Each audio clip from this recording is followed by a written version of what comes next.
On va vous parler aujourd'hui de l'impact de l'IA-Gen sur les projets data. Alors l'IA, tout le monde en parle, il y a beaucoup de buzz, il y a des vraies réalités et des transformations à venir. Il y a différents ateliers sur l'IA-Gen. Ici, on aura un focus assez spécifique qui est ce que ça signifie pour les équipes data.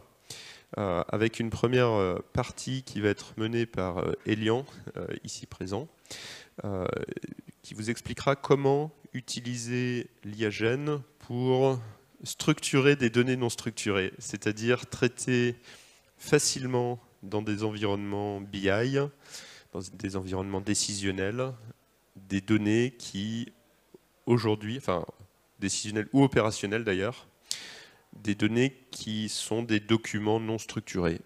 Voilà, en quoi on peut faire des process basés sur des PDF. Et je prendrai la suite pour parler d'un autre aspect qui est quel est l'impact sur les métiers de la data, c'est-à-dire les data analystes, data ingé, data scientists, tous les gens qui composent les projets data, dans quelle mesure leur métier va évoluer en termes de productivité ou de façon de faire. Voilà. Et ça sera un petit peu de l'anticipation parce qu'il y a des choses qui sont actives, il y a des choses qui ne marchent pas encore très bien, mais qui sont prometteuses, et puis il y a des choses qui ne marchent pas et qui ne marcheront peut-être pas du tout. Dans un monde formidable, ça s'affiche. Voilà. Donc on est là jusqu'à 11h40. Je suis à titre personnel directeur de Datasulting, fondateur également, et j'interviens en expertise en fait, sur tous les projets data. Elian, je vais te laisser te présenter, ou tu veux que je le fasse? Bon, Elian est le fondateur, tu t'es présenté tout à l'heure, fondateur de Young Data et spécialiste de la Power Platform, donc tout ce qui est un certain nombre d'utilitaires d'automatisation assez agiles, low code, très pratique pour faire beaucoup de choses complémentaires, notamment à la BI. Ok, donc au programme, moi je vais parler de l'IA-Gen pour structurer des données non structurées, puisque souvent on va avoir des données nouvelles qui peuvent arriver dans nos entreprises et on n'a pas forcément de moyens de les structurer pour ensuite les réutiliser informatiquement parlant. Et du coup, l'IA est extrêmement forte pour ce genre de sujet. Et pour illustrer mes propos, je vais me baser sur une application qu'on a développée récemment qui permet d'automatiser le processus de recrutement. Et en gros, c'est une application qui va intégrer tout un tas de parties de la Power Platform, donc de l'applicatif, de l'automatisation, de la BI, mais également de l'IA. Et cette IA, en fait, elle va nous servir à plusieurs choses. Elle va se retrouver à deux endroits dans notre processus. On va l'utiliser à la fois pour générer l'offre une fois que la demande de recrutement aura été effectuée. Typiquement, c'est je vais faire une demande de recrutement au sein de mon entreprise. Elle va passer par des steps de validation. Puis au bout d'un moment, elle va être validée. Et quand elle va être validée, je vais avoir besoin de générer une offre qui va potentiellement reprendre les informations qui ont été demandées par la personne qui souhaite recruter. Donc on va générer cette offre avec de l'IA. Et derrière, on va générer un profil d'un candidat idéal qui va correspondre à cette offre. Donc ça va également être généré par IA. C'est la première composante qui va être utilisée dans notre applicatif. Et la deuxième composante qu'on va utiliser pour mettre de l'IA en place, c'est une fois qu'un candidat va postuler, il va déposer son CV sur la plateforme. Et en gros, on va aller extraire les informations de son CV et essayer de faire un matching entre son CV et le CV du candidat idéal qu'on avait généré au préalable. Tout ça, ça va nous permettre de mettre une sorte de notation sur différents critères, les compétences, l'expérience, etc. Et ensuite, on va diffuser tout ça dans l'application pour faciliter justement cet recrutement et faire en sorte de savoir qui a postulé plus facilement, etc. Donc si on résume, on va retrouver différents modules. Le premier, c'est une nouvelle demande de recrutement est effectuée. Du coup, avec de l'IA, on va générer une offre. Puis, on va générer un candidat idéal en se basant sur cette offre-là. Et d'un autre côté, on va avoir le postulant, un nouveau candidat va postuler, il va venir déposer son CV en même temps qu'il postule, on va extraire les informations avec de l'IA et on va matcher ce candidat vs le candidat idéal qu'on avait généré précédemment. Tout ça, ça va nous permettre d'avoir une offre, une présentation du candidat vs le candidat idéal et de lui affecter une notation en ayant bien sûr des critères éthiques mis en place, quoi. La problématique quand on veut extraire des informations, c'est qu'un CV, ça peut avoir tout un tas de formes différentes. Ça peut avoir, bon, c'est ce qui fait un petit peu l'originalité des CV, mais en gros, on peut avoir des photos, du texte, les expériences avant, les écoles avant, les études, et du coup, c'est pas très structuré, et on va avoir du mal à extraire les différentes informations de ces CV.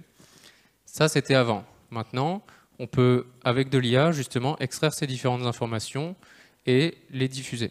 Sauf que pour les extraire, ben, il faut les formater.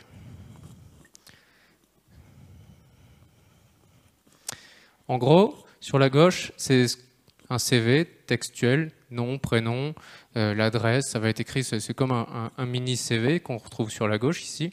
Ça va être très succinct, mais ça, informatiquement parlant, ça ne va pas servir à grand-chose. On ne va pas vraiment pouvoir l'exploiter puisque c'est très textuel, et si on donne ça à un ordinateur, c'est juste un bloc de texte et puis c'est tout. Par contre, si on fait la même chose sous un format JSON, et ben à ce moment-là, on va avoir des données qui vont être interprétables par un ordinateur, compris par de la data, et du coup, je vais avoir une donnée structurée que je vais pouvoir réexploiter sous un format de table au sein de la BI. Donc en gros, l'IA, elle n'aime pas trop le texte, enfin elle aime bien le texte, mais elle préfère le format JSON, et on va regarder comment on peut faire pour transformer du texte en JSON grâce à justement l'IA maintenant. Tout l'intérêt de l'approche, c'est de structurer des données, mais sans se donner la peine de structurer les données. C'est-à-dire qu'on part de données qui sont disparates, c'est les CV. Alors, tu as montré les CV PDF. En fait, on peut extraire automatiquement le texte des PDF. Ça, c'est pas, on n'a pas besoin de l'IA. Et du coup, on obtient du texte brut, non structuré. Et tout l'enjeu, c'est de passer de ce texte brut pour extraire des choses qui individuellement paraissent simples. Hein. Pour un humain, c'est facile de sortir nom, prénom, la liste des expériences, la liste des formations, les entreprises dans lesquelles on a travaillé, les périodes. Mais tout ça est formaté très différemment. Et en fait, l'objectif, c'est de ne pas perdre du temps et de ne pas avoir besoin d'un humain pour faire ça.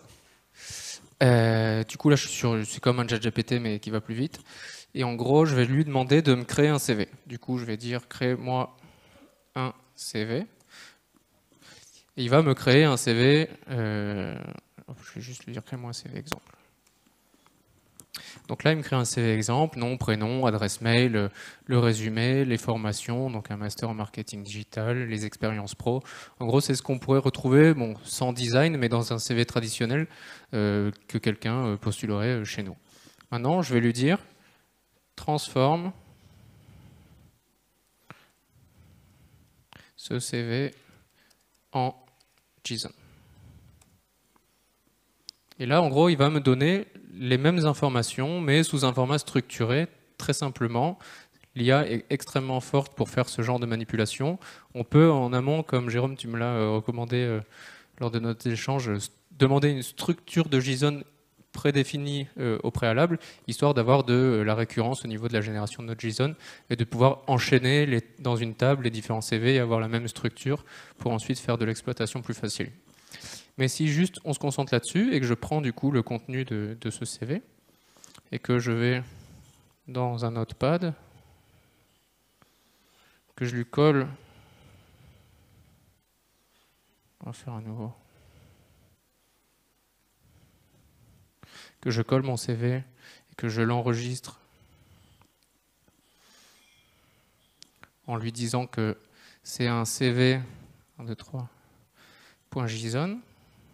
Donc c'est le format en gros, et que j'enregistre. À ce moment-là, je vais pouvoir aller dans Power BI, créer un nouveau rapport, et ici, au moment de l'obtention de mes données, je vais choisir le format JSON, me connecter, aller chercher mon CV 1, 2, 3 JSON que je viens de créer, qui est au final la transformation en JSON d'un CV généré par de l'IA. Et je vais me retrouver du coup dans Power Query. Je ne sais pas si vous connaissez Power BI, mais c'est en gros là où on fait toutes les transformations de données, avec un format de table. Donc c'est mon CV, mais version table en gros. Et je vais avoir du coup mes différentes colonnes en éducation que je vais pouvoir développer. Par exemple ici, je vais pouvoir développer mes lignes pour avoir à l'intérieur les différentes records. Et ici, je vais par exemple extraire l'université, la date, etc. Je vais faire OK. Donc là, on voit qu'il y a un master en marketing et une licence en communication. J'ai maintenant 2 listes. Et si je peux ouvrir par exemple l'expérience, Je peux extraire les valeurs de ces expériences. Je peux soit les concaténer ou pas, enfin peu m'importe en gros. On va juste mettre un séparateur point virgule. Bon, ça marche pas pour ça, mais en gros, enfin voilà, vous avez compris le concept, c'était obligé qu'il y ait un truc comme ça. Bref, en tout cas, je peux faire fermer et enregistrer. Et là, je vais pouvoir directement exploiter mon CV, les différentes données de ce CV, dans de la BI en glissant mes différents éléments. Hop. Je vais venir choisir par exemple les informations personnelles. Hop. Les expériences. Non, c'est pas les expériences, c'est quoi que j'ai mis?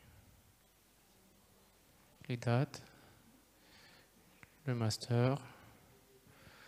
Et ensuite derrière, potentiellement, me mettre des visuels comme les différentes universités avec les valeurs. Enfin, en gros, je peux créer des visuels et du coup, après, ça se filtrera en fonction de... Enfin, voilà, en gros, c'était juste une petite démo pas trop longue pour vous montrer comment, à partir de données non structurées, complètement textuelles, non exploitables par une machine, on pouvait arriver à le transformer dans un langage en JSON, du coup, une table qui ensuite pouvait facilement s'intégrer dans de la BI pour en faire de l'exploitation grand volume, quoi.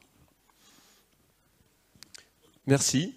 Donc, vous comprenez qu'effectivement, le travail humain précédent pour passer d'un format non structuré à un format structuré automatisable. Et je pense que vous avez constaté que c'était assez simple, en fait. C'est-à-dire que nativement, sans préparation, sur un outil que tu n'as même pas entraîné, même pas prompté, enfin si, tu l'as prompté ou pas? Non, même pas. Ça marche nativement. Vous avez peut-être constaté aussi que c'est ultra rapide. Donc voilà, la personne qui saisissait les CV, maintenant on va pouvoir traiter automatiquement, comparer tout un ensemble de candidats et comme tu l'as montré, estimer le candidat idéal, comparer le CV au candidat idéal et sortir beaucoup de choses automatiquement. Je vais prendre la main sur la deuxième partie. Donc la deuxième partie, c'est un focus qui est plutôt sur les projets data, projets décisionnels, projets IA, projets d'exploitation des données, avec l'idée que les intelligences artificielles génératives sont arrivées, vous en avez tous entendu parler, ChatGPT mais d'autres. Ces IA non seulement vont créer des nouveaux cas d'usage, mais vont aussi changer la façon de faire. Certains d'entre vous travaillent dans des DSI, dans des équipes data, et en fait ces équipes vont elles-mêmes être impactées par l'arrivée de ces IA. Et on a voulu prendre le prisme des différents acteurs à travers les différentes tâches pour se dire, est-ce que demain, ces acteurs vont pouvoir bénéficier un peu, fortement, pas du tout, de l'arrivée des IA génératives dans leur travail quotidien. Donc on a pris le data ingénieur, le data analyst, le data scientist. Le data ingénieur, en gros, il fait les pipelines, il fait l'ETL, il fait les transformations de données. Il fait du Python, du SQL, entre autres. On a pris le data analyst. Alors, c'est des profils un peu fortement segmentés. Hein. La réalité, c'est qu'on a des gens qui sont un peu multiprofils dans la data, mais là, c'est pour le bien de l'analyse. On a pris le data analyst qui, du coup, fait les visualisations, répond, interagit avec le métier, définit les indicateurs. Donc va manipuler plutôt des suites décisionnelles, que ce soit, est-ce que j'ai des gens de MyReport dans la salle? MyReport ou Click, Power BI, Tableau, bref, tous les outils de reporting.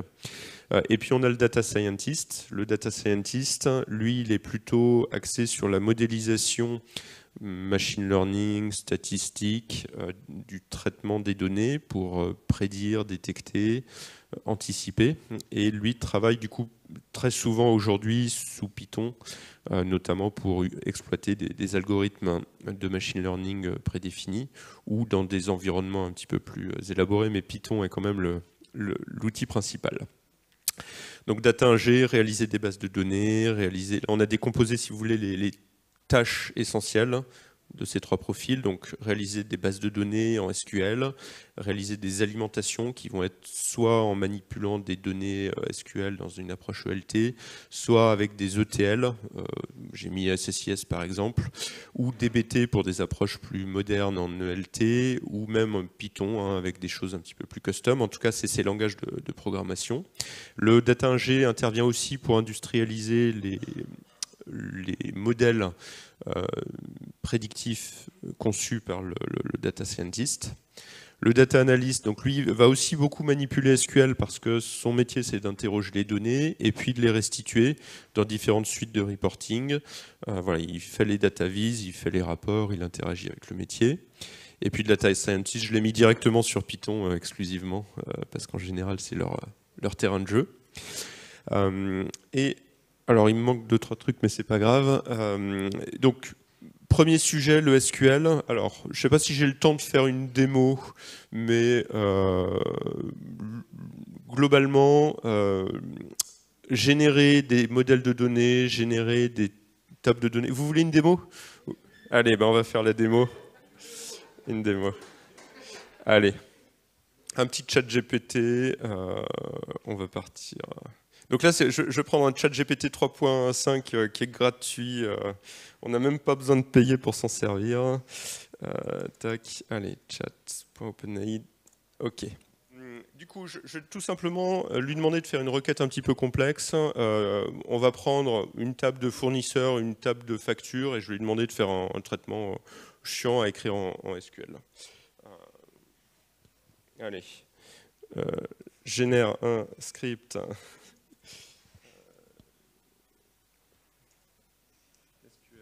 Génère un script SQL pour créer une table de fournisseurs et de factures. Bon, ça c'est juste pour créer un petit contexte. Bon, créer des tables, il le fait très bien. On va lui demander d'ajouter des commentaires parce que c'est assez sympathique de demander à tous vos data ingé, data scientists de commenter ce qu'ils font. Tout le monde ne le fait pas naturellement, c'est chiant de répéter le truc. Bon, bah, ChatGPT, on lui dit ajoute des commentaires.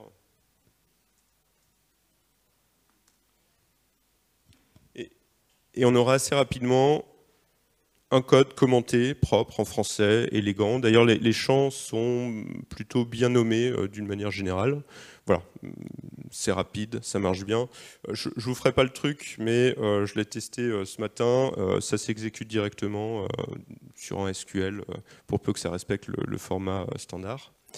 On va lui demander maintenant de faire une petite requête un peu compliquée. Alors ce que je lui ai mis, c'est écrire une requête SQL qui fournit la liste des 3 plus grosses factures en 2024, des 10 plus gros fournisseurs selon le montant hors taxe des factures en 2023.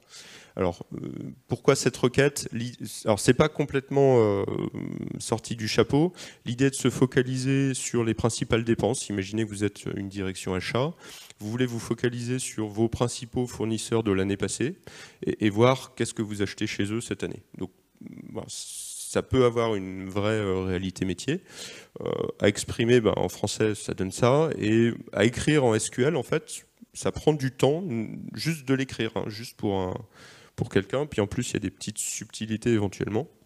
Voilà, donc il nous fait la requête. Et puis, bah, j'aime pas trop son style parce que j'aime pas ce qui s'appelle les CTE. Donc voilà, chacun son style de SQL, mais moi j'aime bien lui faire des requêtes sans CTE. Alors, il nous fait toutes ces requêtes. Tac. Et toutes ces requêtes, alors croyez-moi sur parole, fonctionnent directement. Le SQL est bien formaté. Les données sont, enfin, la requête est correcte et potentiellement la requête n'est pas performante parce que bah, il lui manquait quelques infos. Et en l'occurrence, moi je vois avec mon regard d'expert SQL que là il nous fait quelque chose qui est pas très sympa parce qu'il utilise une fonction sur un champ qui est pas forcément indexé. Et du coup, je vais lui dire d'optimiser cette requête pour tirer profit d'un index parce que cette requête ne va pas être très performante. Et du coup, voilà, je vais lui dire optimise la requête. Tac, tac, tac. Pour un index sur la date. Ça s'appelle date facture dans mon truc. Allez, date facture. Voilà. Bon, je vais m'en arrêter là pour la démo, mais ce que je voulais vous montrer... Ah tiens, mais il n'a pas été sympa. Optimise. Bon, hier ça marchait. Tac, tac, tac. Attends, il me l'a fait ou pas? Non, non, il m'a laissé le hier là que j'aime pas. Ah si, voilà, ok. Et oui, parce que c'est bon. Pour la petite remarque, il a transformé un critère qui portait sur une fonction transformée de la date en cette formulation, qui a exactement le même résultat, mais qui peut utiliser un index sur la date, donc qui sera plus performant. Je pense que j'ai perdu peut-être une partie de l'audience, mais c'était l'objectif, c'est de vous dire que l'outil génère immédiatement du SQL bien formaté, éventuellement long à taper, donc ne serait-ce que pour ça il y a du gain.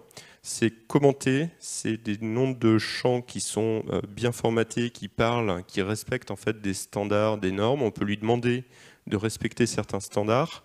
Et enfin, il est en capacité d'optimiser des requêtes au regard d'enjeux de performance, ce qui est un peu déjà le niveau 2 du SQL, et c'est pas tous vos data analysts qui ont ce niveau de compétence. Là, on est sur de la spécialisation. Voilà. Tout ça pour dire qu'on a des choses qui deviennent directement accessibles. Et l'impact, si on revient à la présentation, c'est que sur ces aspects de génération SQL qui sous-tendent une partie du travail du data ingé et du data analyst, eh bien, on a des choses... Hop, voilà. On obtient des choses qui sont immédiatement fonctionnelles avec un bon niveau de qualité. Donc on va juste plus passer du temps à faire du SQL demain. Et pourtant, ça prenait du temps hier. Donc un sujet de changement. L'autre impact, c'est que demain, vos métiers, potentiellement, pourront aussi faire la même chose que vos équipes. Ça va ouvrir la porte à des nouvelles attentes et aussi des nouveaux risques, fuite de données, mauvaise interprétation, ce genre de choses. Alors on s'est intéressé après à la génération de packages ETL. Donc là on est sur le travail du data ingé qui historiquement travaillait avec des outils d'extraction, de transformation et de chargement des données, ETL. Alors j'ai pris SSIS en exemple, mais il y en a d'autres, Informatica, DataStage, tout ça. J'ai demandé à ChatGPT de nous faire un package. Le constat, c'est que l'outil, les moteurs d'IAGEN, les Large Language Models, n'ont pas la capacité à générer un package qui est souvent dans un format un peu propriétaire, pas forcément très bien documenté. C'est du script derrière, mais l'outil globalement n'a pas pu apprendre de ces éléments, il n'y a pas assez de corpus. Foncièrement, derrière il y a un langage avec une syntaxe, un petit nombre de mots et beaucoup d'existants. Donc normalement, un moteur d'IAGEN devrait pouvoir apprendre et générer ce genre de choses, mais en pratique, ces scripts ne sont pas forcément publics. La syntaxe est propriétaire, évolue dans le temps, et du coup, il n'y a pas l'apprentissage. Et aujourd'hui, en fait, l'outil est en capacité d'apprendre à partir de tutos, en gros, pour vous donner les instructions sur comment faire, mais n'est pas en capacité de réaliser le livrable. Pas du tout. Sauf si vous êtes dans une approche de tel sous forme de script custom en Python.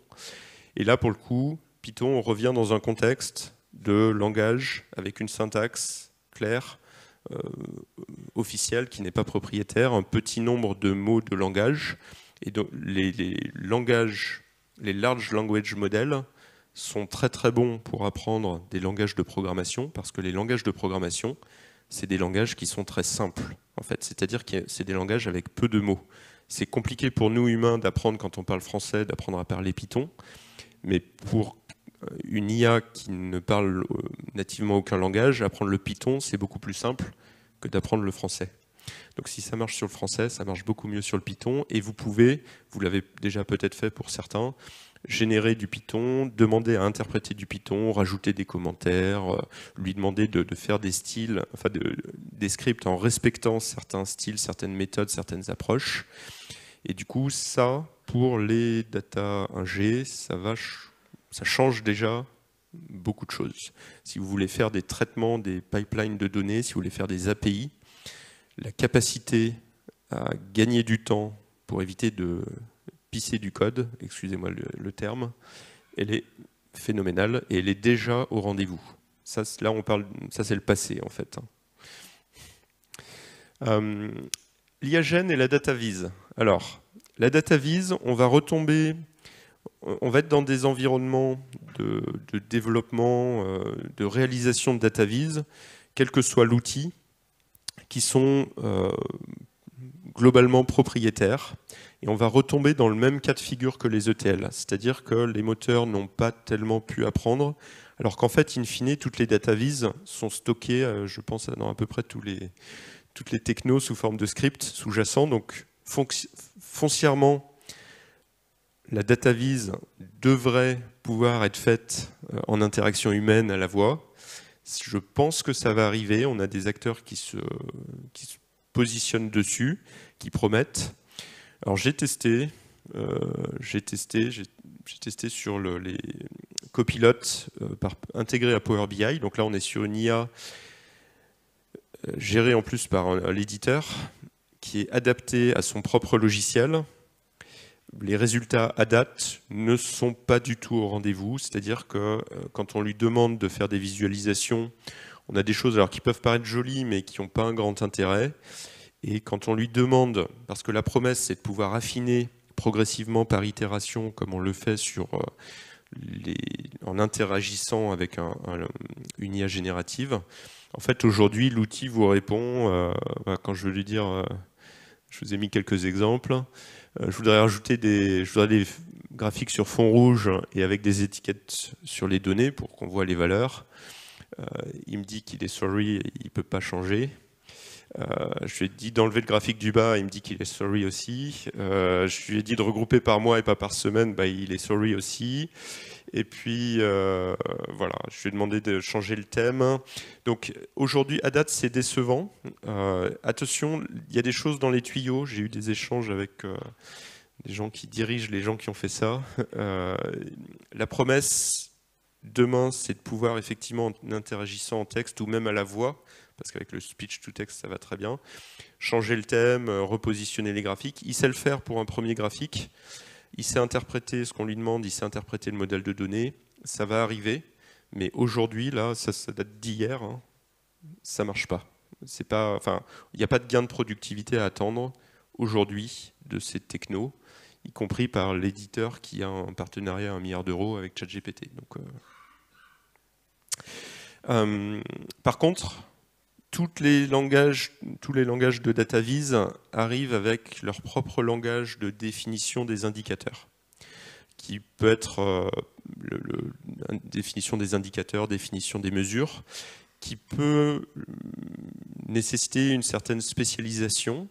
Alors c'est le métier des data analystes, ils apprennent ça, ils sont mono ou multi-techno. Là on est sur des langages.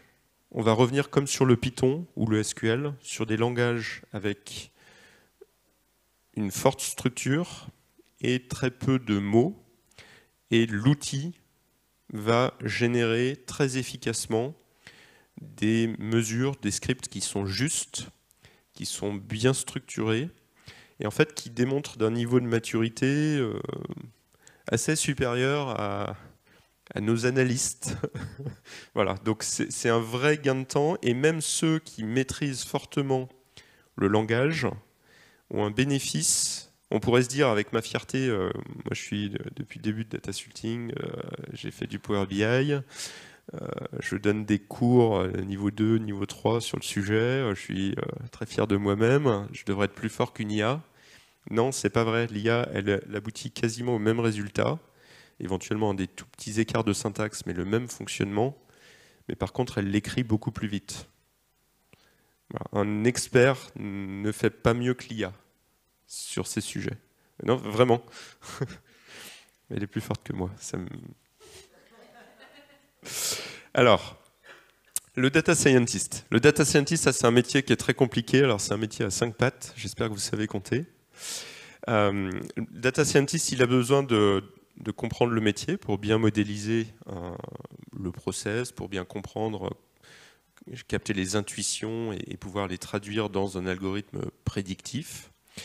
Il a besoin d'être autonome pour traiter les données parce que les données n'ont jamais le bon format pour les traitements analytiques. On a toujours l'intuition que telle donnée qui est complètement mal structurée pourrait apporter beaucoup d'informations. Donc il a besoin, soit il dépend d'autres gens pour retraiter cette info et ça prend très longtemps, soit il doit le faire en autonomie. Et en pratique, les data scientists ont besoin de transformer les données pour être agiles. Je vous ai répété 2 choses. Oui, il y a une petite erreur là. Il doit être fort en statistique aussi, ça c'est pas le bon libellé. Parce que naturellement, il faut comprendre les démarches, comment on évite le surapprentissage, comment fonctionne tel et tel algorithme, pourquoi utiliser un random forest ou pourquoi un XGBoost ou pourquoi peu importe. C'est pas facile et ça demande, pour éviter de faire des erreurs, de maîtriser une partie théorique. Voilà. Et puis enfin, ah oui mais j'ai trop de... Je suis désolé, il y a un copier-coller à la con. Il faut qu'il puisse exprimer ce qu'il propose comme modèle, parce que si on ne le comprend pas, ce qu'il propose, ça ne sera pas utilisable, ça ne sera pas déployé. Donc il est vecteur d'innovation, mais il faut qu'il explique aussi son interprétation des sujets, des intuitions métiers, comment il a modélisé ces éléments. Donc il faut qu'il s'exprime bien. Donc c'est quelqu'un qui comprend le métier, qui s'exprime bien, qui fait du Python pour retraiter les données, qui a un bagage statistique. Et puis la 5e patte que j'ai pas mise, c'est qu'il faut qu'il accepte de bosser pour vous et pour un salaire modique. Et ça, globalement, c'est dur. C'est compliqué d'avoir un mouton à 5 pattes qui réunit tout ça. Et du coup, l'arrivée des IAGN, en fait, on n'a plus besoin qu'il maîtrise le Python, en fait, le data scientist. On peut faire des data scientists qui ont un fort bagage métier et statistique et qui n'ont pas le bagage informatique. Ça enlève déjà une des pattes du mouton à 5 pattes et c'est plus facile d'en trouver. Ça permet aussi de décomposer les rôles avec un data scientist senior qui pilote quelqu'un qui va faire tous les retraitements de données. On n'a plus besoin de concentrer toutes ces compétences dans une seule personne. Donc plus facile à recruter. Et là, ça c'est un exemple, hein, mais bon, enfin exemple, peu importe, il y a quelqu'un qui reconnaîtra ici. Mais on a des gens qui ont fait de la data science en étant guidés par un data scientist senior et en ayant, à l'aide de ChatGPT, généré tout le code de la mission et tout ça. Somme toute assez rapidement, de manière très agile. Du coup, si on résume les impacts, beaucoup d'impacts de productivité à attendre pour le data engineer sur les sujets SQL Python, beaucoup. Alors j'ai mis DBT, mais parce que DBT, quelque part, c'est du scripting qui va se baser sur c'est dérivé du Python, non? Bref, en tout cas, tous les éléments, hormis l'ETL, pour toutes les technos du data ingé vont être fortement impactés par l'arrivée de ces outils.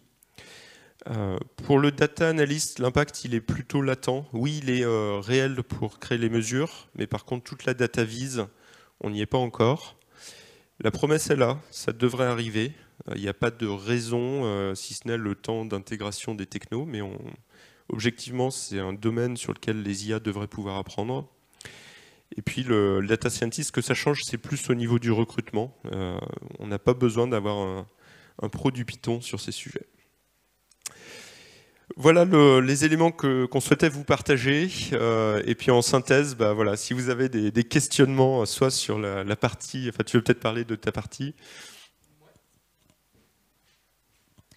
Ce que ça permet surtout, je trouve, pour nous, quand on construit des applications, souvent on va soit intégrer des données, créer des données. Là, l'IA va nous permettre justement d'augmenter cette capacité de traitement de données, de créer des nouvelles fonctionnalités au sein de nos applications et ensuite de digitaliser encore plus le processus.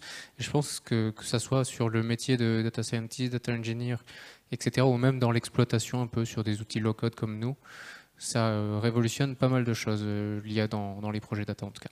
Donc exploitation de nouveaux types de données, des opportunités d'automatisation supplémentaires parce qu'on peut venir exploiter des nouveaux types de données et des nouvelles opportunités en création de valeur parce que justement, en ajoutant un concept d'automatisation au sein de notre métier, on digitalise encore plus notre chaîne et on est encore plus cool au quotidien, quoi. Et sur l'autre aspect, du coup, vous avez des impacts de productivité ou des impacts sur le recrutement à attendre pour ce qui est de vos équipes internes. Mais ce qui marche pour vos équipes internes marche aussi pour vos prestats. Donc ça, je ne devrais pas le dire, mais vous pourrez être plus exigeant sur le tarif de data ingé, en tout cas pour toutes les missions au forfait. Et puis, ça soulève aussi des questions d'organisation parce que le self-service BI va devenir plus accessible jusqu'à un niveau assez bas. C'est-à-dire que des métiers pourront exiger demain d'accéder au data mart, à l'entrepôt de données, au niveau SQL. Il va falloir se préparer à gérer ces attentes, accepter, refuser, organiser ça, spécialiser, réserver ça à quelques acteurs ou ouvrir largement. En tout cas, ça va poser des questions de gouvernance, de responsabilité, d'organisation qui peuvent amener plus d'agilité, mais aussi éventuellement plus d'anarchie ou plus de risques sur les fuites de données. Merci à tous. On a un peu de temps pour les questions, si vous voulez. Bonjour, Nathalie Pinto, DRH en entreprise, donc du coup pas spécialiste de la data, plutôt métier. J'aurais une question par rapport au recrutement. Merci, c'était très intéressant puisque je pensais ne rien comprendre à l'ensemble des présentations, mais finalement on parle recrutement, donc je suis ravie. Pardon ? Python, je connaissais le mot, mais pas plus, j'avoue. Donc sur le recrutement, j'aurais une question, puisqu'on a vu, c'était intéressant, la partie de transposition du curriculum vitae. Ce qui me semblerait intéressant, j'aurais une question complémentaire sur comment identifier le candidat idéal. Puisqu'aujourd'hui, des systèmes d'information qui permettent de transposer le CV, ça existe. Maintenant, c'est vrai que des dispositifs qui utilisent l'IA et qui permettent d'identifier le candidat idéal, c'est beaucoup moins évident. Et vous l'avez évoqué tout à l'heure, mais je n'ai pas bien compris sur quel dispositif cela se basait. Et j'ai une deuxième question, c'est sur la dernière partie. C'était sur le self-service. J'aurais juste voulu savoir s'il y a des entreprises qui ont déjà ça en place. Merci. Pour la partie du coup RH et comment on génère un candidat idéal à partir de l'offre, en fait, quand on va créer notre offre, on va la segmenter par quelles sont les compétences nécessaires pour cette offre, quelles sont les expériences idéales pour ce genre de métier, etc., etc. Ce qui va nous créer une offre idéal, quoi. Et derrière, on va juste demander à l'IA de nous générer un profil type de candidat idéal. Et après, il est très fort pour faire ça. Mais c'est assez obscur quand même. On n'est pas. Et à toi, Jérôme ? Non, oui, je vais juste compléter. En fait, quelque part, l'IA apprend des CV et trouve, à travers l'historique, les correspondances, les CV qui habituellement répondent bien à ce type d'offre.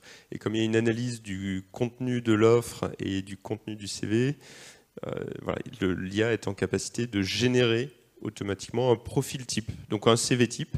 Et après, une fois qu'on a ça, en termes de données, mathématiquement, on peut calculer des sortes de distances en mesurant l'écart entre l'expérience du candidat idéal et l'expérience qui est proposée, le type de compétences, de formation.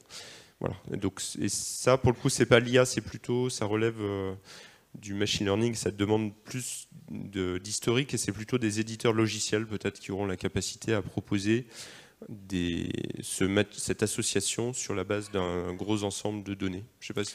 Ouais, et juste, je voulais rajouter, parce que par rapport à la retranscription de CV, souvent on voit des sites internet où ils nous demandent de déposer notre CV, mais également de réécrire toutes nos expériences un petit peu bloc par bloc, ce qui, je pense, sur les nouvelles générations, va être un refus catégorique de postuler à l'offre, tout simplement. Du coup, là, on va juste extraire les informations via une espèce d'OCRisation. On va lire le CV avec de l'IA, il va détecter toutes les infos et nous les structurer sous le format qu'on souhaite derrière.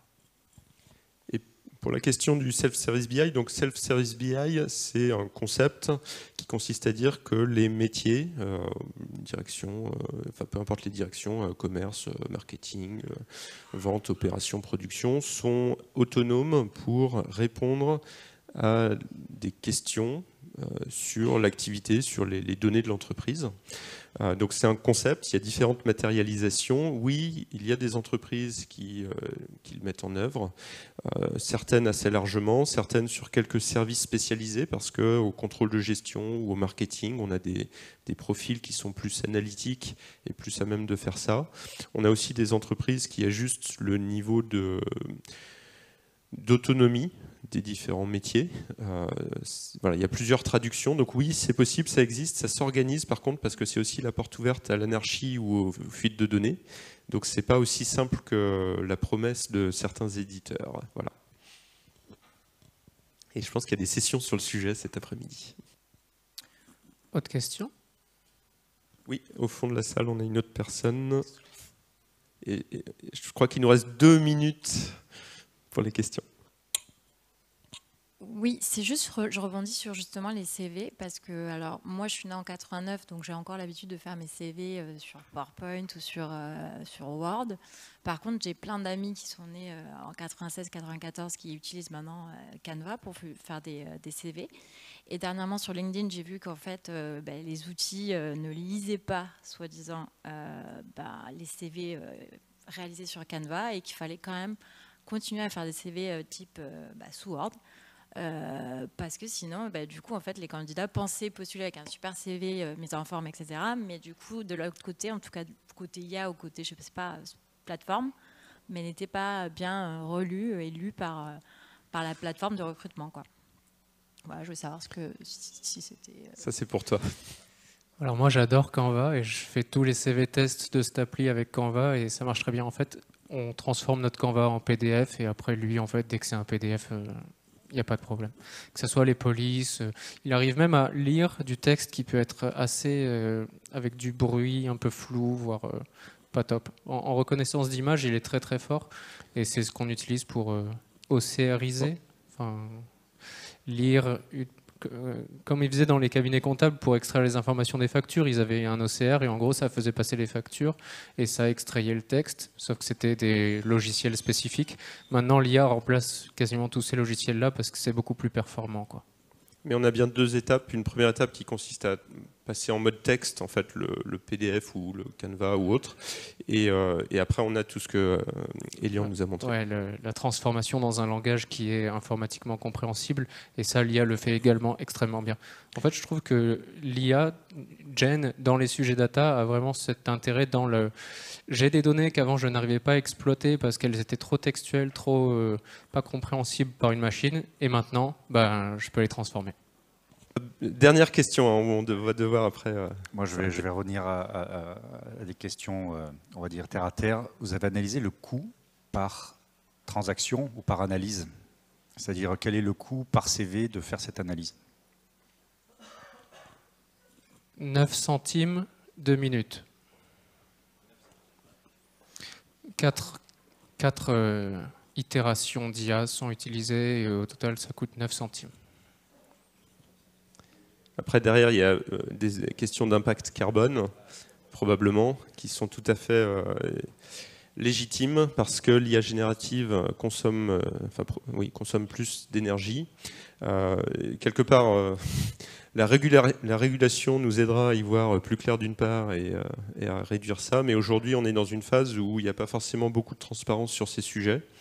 C'est sûr qu'il y a une consommation. La promesse est là. Il faudra l'utiliser efficacement et en toute logique. Si on payait la fixation du carbone, on aura les usages. Enfin, quand on payera la fixation du carbone, on aura les usages adéquats. Mais pour l'instant, c'est un peu open bar et c'est pas forcément très positif. Mais je pense que ça évoluera forcément. Merci. Merci à tous.